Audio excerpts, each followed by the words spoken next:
اللہ کے یہ دو نام جسم سے بیماری کو بھگا دیتے ہیں۔ کسی بھی نماز کے بعد جو پڑھے گا اللہ اس کے جسم کو ہر بیماری سے پاک کر دے گا۔ اللہ کے یہ دو نام پڑھنے والا کبھی بیمار نہیں ہوتا۔ محترم ناظرین، آج میں آپ کے لیے ایک ایسا عمل لے کر حاضر ہوئی ہوں کہ جس کو اگر 100 سال کا بوڑھا بھی پڑھ لے، بوڑھی بھی عورت پڑھ لے تو وہ بھی جوان ہو جائے، اس کی بھی ہر بیماری ختم ہو جائے، اس کو ہر بیماری سے نجات مل جائے اور اللہ پاک شفا عطا فرما دیں گے۔ خدا کے لیے آج کا یہ عمل آپ نے پڑھ کر اپنے دونوں ہاتھ پورے جسم کے اوپر دم کر کے پھیر لینے ہیں۔ انشاءاللہ جسم کے اندر باہر اندرونی بیرونی جیسی بھی کوئی بیماری ہوگی، تکلیف ہوگی جس نے آپ کی زندگی میں بہت سی پریشانیوں کو، بہت سی مصیبتوں کو گھیر رکھا ہوگا، وہ ساری کی ساری ختم ہو جائیں گی۔ آپ کی تکلیف ختم ہو جائے گی، اللہ پاک آپ کو شفا عطا فرما دے گا۔ میری سب سے پہلے اپنے مالک خالق اپنے اللہ سے دعا ہے کہ اے میرے پروردگار، جو آنکھیں آج کی اس ویڈیو کو دیکھ رہی ہیں، میرے تمام بھائی بہنوں اور دوستوں کو صحت والی زندگی عطا فرما، سب کو شفا عطا فرما۔ جو لوگ دور دراز تک ڈاکٹروں کے پاس جاتے ہیں، بہت پیسے لگاتے ہیں، بڑے بڑے علاج کرواتے ہیں لیکن شفا نہیں ملتی، اے میرے اللہ آج کے اس عمل کی برکت سے، آج اس عمل کی طاقت سے سب کی بیماریوں کو دور فرما دینا اور سب کو شفا عطا فرما دینا۔ خاص کر جن گھروں میں بوڑھے ماں باپ ہیں جو بیماری کی وجہ سے اٹھ نہیں سکتے، چل پھر نہیں سکتے، کھا پی نہیں سکتے، اے میرا اللہ اس عمل کی برکت سے ان کو ایسی صحت عطا فرما دے کہ وہ چلنے پھرنے کے قابل ہو جائیں۔ آمین ثم آمین۔ اللہ والو، آج کا یہ عمل بہت ہی زیادہ خاص ہے، اس کو آپ نے ضرور کر لینا ہے۔ اگر آپ لوگ بڑے بڑے ڈاکٹروں کے پاس گئے ہیں، حکیموں کے پاس گئے ہیں، بہت پیسے لگائے ہیں لیکن کچھ بھی فائدہ حاصل نہیں ہوا، تو میری آپ سے گزارش ہے کہ آج یہ عمل کر کے بھی دیکھ لو، میری بات مان کر دیکھ لو۔ آپ کا کوئی پیسہ نہیں لگے گا، نہ ہی آپ گھر سے باہر نکلو گے، نہ ہی آپ کو گاڑی کروانی پڑے گی کہ آپ اپنے مریض کو لے کر کسی ڈاکٹر کے پاس جائیں۔ اپنے گھر میں بیٹھے ہی انشاءاللہ اس عمل کی برکت سے اللہ پاک آپ کو شفا عطا فرما دے گا اور آپ کی پریشانی دور ہو جائے گی۔ اللہ کے رسول صلی اللہ علیہ وسلم کے فرمان کو حضرت امام جعفر صادق علیہ السلام نے نقل کیا ہے۔ وہ فرماتے ہیں جو شخص کسی بھی لا علاج مرض میں مبتلا ہو، وہ اللہ تعالیٰ کے یہ دو نام پڑھ کر روزانہ ایک تسبیح پڑھ کر پانی پر دم کر کے پی لے، دعا مانگے یقین رکھ کر کہ اگر آپ یہ عمل کر لیں تو اللہ پاک شفا عطا فرما دیں گے۔ ناظرین، آج میں آپ کو اللہ پاک کے دو ناموں کا ایک ایسا عمل بتاؤں گی جو شاید آج سے پہلے آپ نے اس کو کیا ہو۔ اس کو جو کر گیا انشاءاللہ اللہ کے حکم سے، اس کے فضل سے ہر بیماری سے شفا پا گیا۔ آج کل معدے کے مسئلے بہت زیادہ ہیں، جگر کے مسئلے بہت زیادہ ہیں، ہارٹ اٹیک کے مسئلے بہت زیادہ ہیں، شوگر کے مسئلے بہت زیادہ ہیں، تھکاوٹ ہو گئی، ذہنی دباؤ، اس طرح کے بہت سے مسائل ہیں جس کا ہر بندے کو اپنی زندگی میں سامنا کرنا پڑ رہا ہے۔ دیکھنے میں تو چھوٹی چھوٹی عمر کے لوگ ہیں، 20 25 سال، جن کی حالت ایسی ہو چکی ہے کہ وہ خود کو 50 سال کا، 60 سال کا محسوس کرتے ہیں، یعنی اتنی کم عمر میں وہ خود کو بڑا محسوس کرنا شروع ہو چکے ہیں۔ یہ حالات ہو چکے ہیں اور یہ سب ان موذی بیماریوں کی وجہ سے ہوتا ہے۔ انسان جب بیماریوں سے عاجز آ جاتا ہے تو ڈاکٹر بھی اسے روحانی علاج کا مشورہ دیتے ہیں۔ اب تو بہت سے ہسپتالوں میں قرآن تھراپی شروع ہو چکی ہے۔ کئی بار لوگوں کو اللہ کے کلام سے شفا پاتے دیکھا اور سنا ہے، جن کا اب عقیدہ ہے کہ جو کام ادویات نہیں کر سکتی وہ اللہ کا کلام سب سے بہتر کرتا ہے اور یہ سب سے بہترین اور افضل علاج ہے جس میں شفائے کاملہ موجود ہے۔ محترم ناظرین، آج کی اس ویڈیو میں اپنے تمام دیکھنے اور سننے والے ناظرین کے لیے اللہ پاک کے دو نام کا وظیفہ لے کر حاضر ہوئی ہوں انشاءاللہ، جس کو پڑھنے سے اللہ پاک کے فضل و کرم سے آپ کی ہر طرح کی بیماری دور ہو جائے گی۔ آپ کی ہر طرح کی اندرونی بیرونی جس طرح کی بھی بیماریاں ہوں گی، اللہ پاک آپ کو ہر طرح کی بیماریوں سے شفا عطا فرما دیں گے۔ ناظرین، جیسا کہ آپ سب کے علم میں ہے کہ آج کے دور میں بیمار ہو جانا کوئی بڑی بات نہیں۔ ایسے لوگ بھی دیکھنے کو ملتے ہیں جن کو کوئی بیماری نہیں لگی ہوتی، صحت مند ہوتے ہیں، تندرست ہوتے ہیں، لیکن اچانک بیماری ان کو گھیر لیتی ہے اور پھر اچانک ان کی وفات ہو جاتی ہے۔ اور وہ اللہ کو پیارے ہو جاتے ہیں۔ اور کچھ لوگ ایسے بھی دیکھنے کو ملتے ہیں جن کو مہینوں تک، سالوں تک بیماری نے گھیر رکھا ہوتا ہے۔ یعنی کہ آج کے اس دور میں ہمیں بہت سے لوگ ایسے دیکھنے کو ملتے ہیں جو طرح طرح کی بیماریوں میں مبتلا ہیں۔ میں دعا کرتی ہوں کہ اللہ پاک ہم سب کو صحت مند اور تندرستی والی زندگی عطا فرمائے اور ہماری بیماریوں کو دور فرما کر ہم سب کو شفا عطا فرمائے۔ اور جتنے بھی لوگ ہسپتالوں میں موجود ہیں، بیماریوں کی وجہ سے پریشان ہیں، اللہ پاک ان سب کی بیماریوں کو دور فرما کر ان کو ہر طرح کی محتاجی سے محفوظ رکھے۔ ناظرین، اگر آپ اللہ کی ذات پر پورا یقین اور بھروسہ رکھتے ہوئے اس وظیفے پر عمل کر لیتے ہیں تو انشاءاللہ آپ کے جسم سے ہر طرح کی بیماری ختم ہو جائے گی، ہر طرح کی بیماری مر جائے گی۔ ناظرین، یاد رکھیں، اگر آپ کے گھر میں کوئی بھی بیمار ہے تو آپ اس کو ڈاکٹر کے پاس لے جانے سے پہلے آج کا یہ عمل ایک مرتبہ ضرور کر کے دیکھیں۔ اس کے بعد پھر آپ چاہے جہاں مرضی اپنے مریض کو لے کر جاتے رہیں، اللہ پاک کے فضل و کرم سے ہر بیمار شخص صحت مند ہو جائے گا، تندرست ہو جائے گا اور بیماریوں سے پاک صاف ہو جاتا ہے۔ ناظرین، تقریباً ہر انسان کو اپنی زندگی میں چھوٹی بڑی بیماریوں کا سامنا کرنا پڑتا ہے۔ بہت سے لوگ زندگی کے مختلف ادوار میں موذی امراض کا سامنا بھی کرتے ہیں، جن میں سے بعض اللہ تبارک و تعالیٰ کے حکم سے شفا یاب ہو جاتے ہیں اور بہت سے لوگ ان امراض کے نتیجے میں موت کی وادی میں بھی اتر جاتے ہیں۔ بیماری کوئی بھی ہو، وہ ہر انسان کے لیے مشکل ہوتی ہے، جس سے نہ صرف انسان خود تنگ ہوتا ہے بلکہ اس کے گھر والے اور اس کے رشتہ دار بھی اس کا سامنا کرتے ہیں۔ کسی نے کیا خوب کہا ہے کہ جان ہے تو جہان ہے۔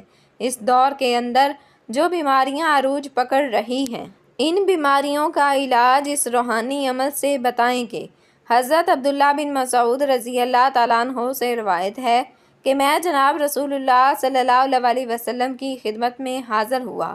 آپ کو شدید بخار تھا۔ میں نے عرض کیا، یا رسول اللہ صلی اللہ علیہ وسلم، آپ کو بہت تیز بخار ہے؟ آپ صلی اللہ علیہ وسلم نے فرمایا، ہاں، مجھے اتنا بخار ہوتا ہے جتنا تم میں سے 2 آدمی کو ہوتا ہے۔ میں نے عرض کیا، یہ اس لیے کہ آپ صلی اللہ علیہ وسلم کا ثواب بھی 2 گنا ہے۔ فرمایا، ہاں، یہی بات ہے۔ مسلمان کو جو بھی تکلیف پہنچتی ہے، کانٹا ہو یا اس سے زیادہ تکلیف دینے والی کوئی چیز، تو جیسے درخت اپنے پتوں کو گراتا ہے، اس طرح اللہ پاک اس تکلیف کو اس کے گناہوں کا کفارہ بنا دیتا ہے۔ ابو اشعث صنعانی کہتے ہیں کہ میں مسجد دمشق کی طرف گیا اور اول وقت میں گیا۔ مجھے شداد بن اوس رضی اللہ تعالیٰ عنہ ملے، ان کے ساتھ صحابی بھی تھے۔ میں نے ان سے پوچھا، اللہ تم پر رحم کرے، کہاں کا ارادہ ہے؟ انہوں نے کہا کہ ہم اپنے ایک بھائی کی عیادت کرنے جا رہے ہیں۔ یہ سن کر میں بھی ان کے ساتھ چل دیا۔ ہم اس مریض کے پاس پہنچ گئے۔ ان دونوں نے اس سے پوچھا، حالات کیسے ہیں؟ اس نے جواب دیا، اللہ تعالیٰ کا فضل و کرم ہے۔ سیدنا شداد رضی اللہ تعالیٰ عنہ نے فرمایا کہ جناب رسول اللہ صلی اللہ علیہ وسلم نے فرمایا، اللہ تعالیٰ فرماتے ہیں، جب میں اپنے مومن بندے کو آزماتا ہوں اور وہ میری تعریف کرتے ہوئے میری آزمائش پر صبر کرتا ہے تو شفا یاب ہو کر اپنے بستر سے اس دن کی طرح گناہ سے پاک ہو کر اٹھتا ہے جس دن اس کی ماں نے اسے جنا تھا۔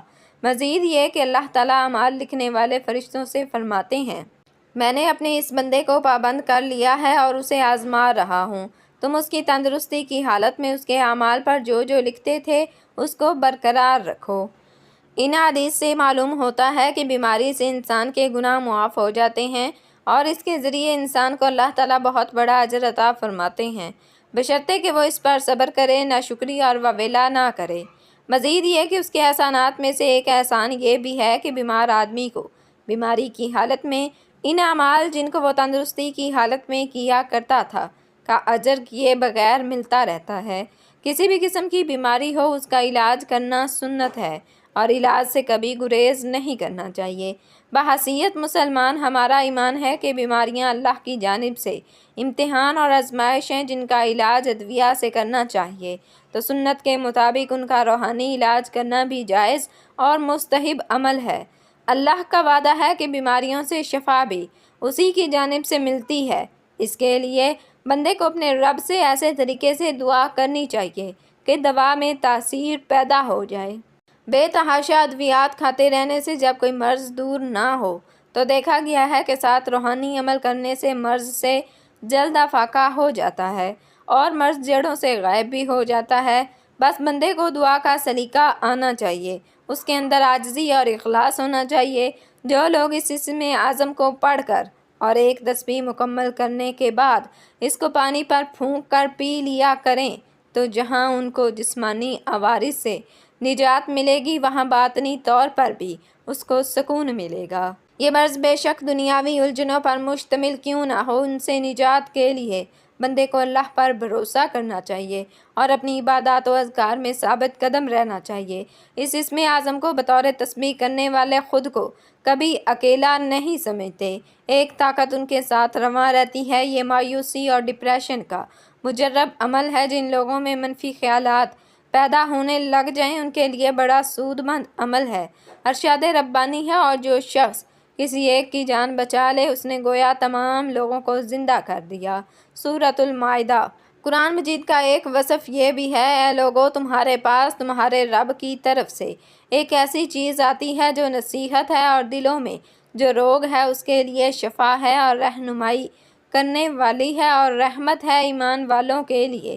سورہ یونس۔ حضرت ابراہیم علیہ السلام نے بیماری سے شفا کو اللہ رب العزت کی نعمت قرار دیا۔ اس حوالے سے ارشاد ہے، اور جب میں بیمار ہو جاتا ہوں تو وہی مجھے شفا دیتا ہے۔ سورۃ الشعراء۔ حضرت عیسیٰ علیہ السلام کے معجزات میں سے ایک معجزہ امراض سے شفا بھی تھا۔ رسول اکرم صلی اللہ علیہ وسلم نے امراض و تکالیف کے حوالے سے علاج و اسباب کو اختیار کرنے پر زور دیا تاکہ مسلمان جسمانی، قلبی اور روحانی طور پر صحت مند رہیں۔ حضرت جابر رضی اللہ تعالیٰ عنہ رسول اللہ صلی اللہ علیہ وسلم سے روایت کرتے ہیں، ہر مرض کی دوا موجود ہے، جب مرض کا علاج ہو جائے تو اللہ کے اذن سے وہ مرض ٹھیک ہو جاتا ہے۔ اس حدیث میں دو باتوں کی طرف اشارہ کیا گیا ہے کہ امراض کے لیے دوا موجود ہے، اسے استعمال کرو، مگر یقین یہی رکھو کہ شفا تو اللہ ہی کے ہاتھ میں ہے۔ اللہ تعالیٰ نے بڑھاپے کے سوا ہر بیماری کی دوا پیدا کی ہے۔ حضرت ابو ہریرہ رضی اللہ تعالیٰ عنہ سے مروی ہے، آپ صلی اللہ علیہ وسلم کا فرمان ہے، اللہ تعالیٰ قیامت کے دن فرمائے گا، اے ابن آدم میں مریض تھا، تو نے میری تیمارداری کیوں نہ کی؟ بندہ عرض کرے گا، اے اللہ میں آپ کی عیادت کیسے کرتا حالانکہ آپ اللہ رب العالمین ہیں، یعنی آپ بیمار ہونے سے پاک ہیں۔ اللہ تعالیٰ کی طرف سے جواب آئے گا کہ میرا فلاں بندہ مریض تھا، تو نے اس کی تیمارداری نہیں کی، کیا تجھے پتہ نہیں کہ اگر تو اس کی تیمارداری کرتا تو مجھے اسی کے پاس پاتا؟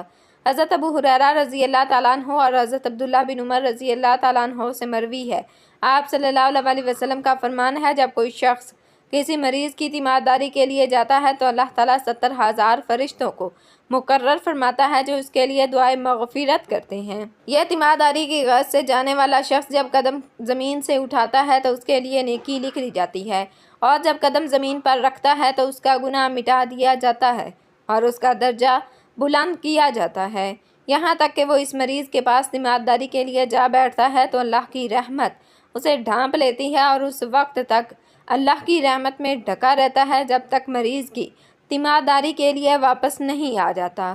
حضرت انس رضی اللہ تعالیٰ عنہ سے مروی ہے، آپ صلی اللہ علیہ وسلم کا فرمان ہے کہ جو شخص اچھی طرح وضو کرے اور ثواب کی نیت سے کسی مسلمان بھائی کی عیادت کے لیے جائے تو اسے جہنم سے 70 سال کی مسافت کے برابر دور کر دیا جاتا ہے۔ حضرت ابن عباس رضی اللہ تعالیٰ عنہ سے مروی، آپ صلی اللہ علیہ وسلم کا فرمان ہے، تیمارداری کرنے والا مریض کے پاس بیٹھ کر 7 مرتبہ یہ دعا کرے تو اللہ اسے مرض سے شفا عطا فرماتا ہے۔ اسأل اللہ العظیم رب العرش العظیم ان یشفیک۔ اس کے علاوہ بھی دعائیں احادیث میں آئی ہیں، اس لیے ڈاکٹر بشرطے کہ ایمان ان سب اجر و ثواب کا اس وقت حقدار ہوتا ہے جب وہ نیک نیتی اور خدمت خلق کے جذبے سے یہ امور انجام دے۔ مریض کو تسلی کے کلمات کہنا ہی عیادت ہے جو کہ عبادت ہے، اور اس کے بعد اس کا علاج معالجہ کرنا مزید باعث اجر ہے۔ اگر خدا نخواستہ ڈاکٹر مریض سے محض پیسے بٹورنے کے لیے کام کر رہا ہے تو وہ دھندا تو کہلایا جا سکتا ہے، خدمت خلق کا نام دینا ناانصافی ہے، چونکہ یہ انسانیت کی بہت بڑی خدمت ہے اور اسلام انسانیت سے مکمل ہمدردی کا نام ہے، اس لیے شریعت نے اس بارے میں مکمل رہنمائی کی ہے اور ڈاکٹر کی ضرورت معیار، ذمہ داریاں اور اس کے معاشرتی حیثیت کو اہمیت سے بیان کیا ہے۔ اللہ تعالیٰ نے اس کائنات میں زہر کے ساتھ ساتھ اس کا تریاق بھی پیدا فرمایا ہے اور بیماریوں کے ساتھ ساتھ اس کا علاج بھی۔ رسول اللہ صلی اللہ علیہ وسلم نے ارشاد فرمایا، اللہ تعالیٰ نے بڑھاپے کے سوا ہر بیماری کی دوا پیدا کی ہے۔ جب یہ انسان کا کام ہے کہ وہ اللہ تعالیٰ کی دی ہوئی عقل اور تجربے کی قوت کو استعمال کرتے ہوئے دواؤں کو دریافت کرے۔ اس کام کو میڈیکل سائنس اور ڈاکٹرز انجام دیتے ہیں، اس لیے اس میں کوئی شبہ نہیں کہ انسانی خدمت کے پہلو سے ان کی خدمات نہایت اہم ہیں۔ بھوکے کو کھانا کھلانا، محتاج کو کپڑے پہنانا، معذور کے کام میں ہاتھ بٹانا اور ضرورت مند کی حاجت پوری کرنا، یہ سب مخلوق کی خدمت ہے۔ لیکن انسان سب سے زیادہ خدمت کا محتاج اس وقت ہوتا ہے جب وہ مریض ہو۔ بیماری انسان کو اس مقام پر پہنچا دیتی ہے کہ کھانا موجود ہونے کے باوجود وہ کھا نہیں سکتا، ہاتھ پاؤں سلامت ہیں لیکن وہ ایک قدم چل نہیں سکتا، اور تیمارداری اور مددگاروں کے رحم و کرم کا محتاج ہو جاتا ہے۔ اس لیے رسول اللہ صلی اللہ علیہ وسلم نے مریض کی عیادت اور تیمارداری کو بے حد اجر کا باعث قرار دیا۔ آپ صلی اللہ علیہ وسلم نے فرمایا، جب تک ایک شخص مریض کی عیادت میں رہتا ہے گویا وہ جنت کے باغ میں ہے۔ اسی طرح ڈاکٹر گویا اپنی ڈیوٹی کے پورے وقت اس حدیث کا مصداق ہوتا ہے۔ رسول اللہ صلی اللہ علیہ وسلم نے ارشاد فرمایا کہ لوگوں میں سب سے بہتر وہ ہے جو لوگوں کو سب سے زیادہ نفع پہنچائے، اور کون ہے جو انسانوں کے لیے ڈاکٹر اور معالج سے بڑھ کر نافع ہو۔ اس طرح گویا حضور صلی اللہ علیہ وسلم کی بارگاہ سے ڈاکٹر کو خیر الناس یعنی بہترین انسان کا ایوارڈ ملا ہے۔ ان سے بڑھ کر اور کیا اعزاز ہو سکتا ہے؟ واقعہ یہ ہے کہ یہ گروہ انسانیت کا سب سے بڑا محسن ہے اور اس نسبت سے ان کی توقیر و تکریم معاشرے کا فریضہ ہے۔ بعض دفعہ ایسا ہوتا ہے کہ علاج سے جلدی فائدہ نہیں ہوا یا مریض کی موت واقع ہوئی تو لوگ ڈاکٹر سے الجھ جاتے ہیں، اور بعض دفعہ تو اس کی جان کے بھی لالے پڑ جاتے ہیں۔ یہ غیر سنجیدہ طرز عمل ہے، اس لیے کہ علاج تو انسان کے اختیار میں ہے، لیکن صحت اور شفا اللہ کی مشیت کے بغیر حاصل نہیں ہوتا۔ جو شخص جس مقام کا حامل ہوتا ہے اسی نسبت سے اس کی ذمہ داریاں بھی ہوتی ہیں۔ اس لیے ڈاکٹر اور معالج حضرات کو اپنی ذمہ داریوں پر بھی توجہ دینی چاہیے۔ ڈاکٹر کا بنیادی فریضہ یہ ہے کہ وہ اس پیشے میں خدمت کے پہلو کو مقدم رکھے۔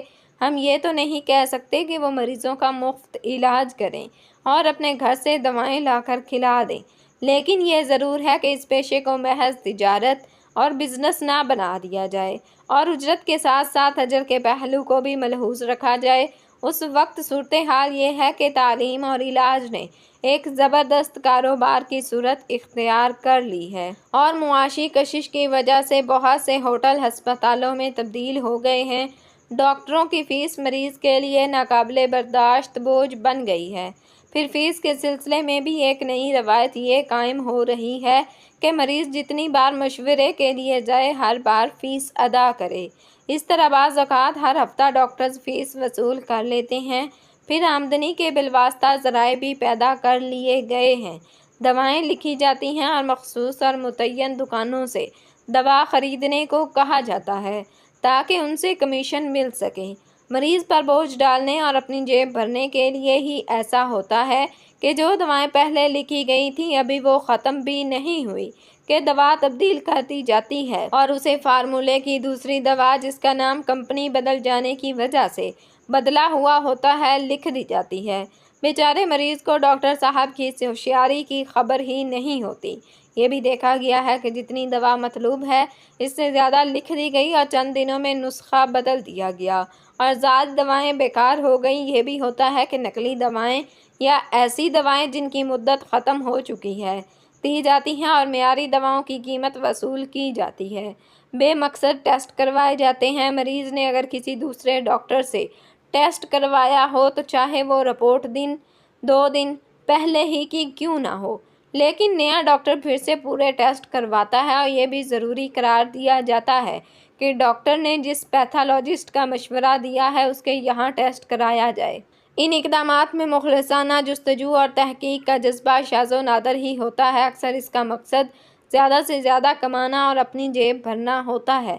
ایسا بھی ہوتا ہے کہ ایک ڈاکٹر دوسرے ڈاکٹر یا کسی خاص ہاسپٹل کو مریض ریفر کرتا ہے یہ تمام صورتیں اگر مریض کی بھلائی کے جذبے سے ہوں تب تو ان کی افادیت سے انکار نہیں کیا جا سکتا، لیکن افسوس ان سب کا مقصد کمیشن کھانا ہوتا ہے۔ دواؤں پر کمیشن، ٹیسٹ پر کمیشن، مریض کے بھیجنے پر کمیشن اور جہاں جہاں ممکن ہو وہاں سے کمیشن کا حصول۔